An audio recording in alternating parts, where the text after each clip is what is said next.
नाज़रीन, drama serial वो पागल सी की नेक्स्ट एपिसोड में आप देखेंगे फरहान मलिक और शानसे ने सारा को अच्छी तरह फंसाया है। फरहान मलिक अब सारा को ऐसे तो नहीं छोड़ने वाला। उसने जो भी उस पर इन्वेस्ट किया था उसे सूद समेत वसूल करके ही रहेगा।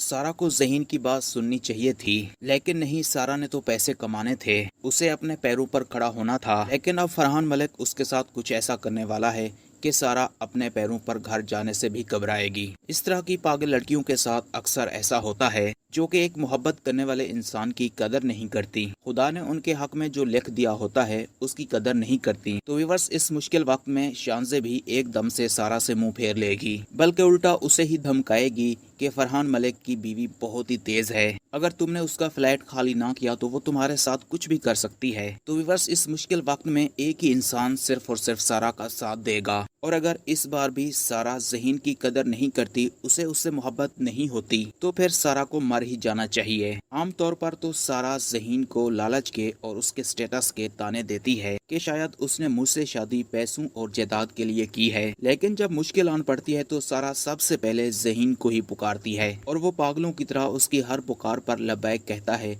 शायद यही मोहब्बत होती है। तो व्यूअर्स, जब फरहान मलिक ये देखता है कि सारा वो कुछ करने के लिए तैयार नहीं है जिसके लिए उसने रखा था और उस पर इन्वेस्ट की थी, तो वो सारा को ब्लैकमेल करना शुरू कर देगा। जब सारा जॉब से रिजाइन देगी तो वो उसका ये रिजाइन भी एक्सेप्ट नहीं करेगा कि तुम तब तक इस कंपनी को नहीं छोड़ सकती जब तक तुमने जो एडवांस लिया था वो वापस ना कर दो, और अपार्टमेंट का रेंट भी आपको देना ही होगा, ताकि सारा को अपनी कंपनी में रखकर उससे वो कुछ करवाए जो वो नहीं करना चाहती। तो व्यूअर्स, इस तरह सारा इन लोगों के असली चेहरे देखकर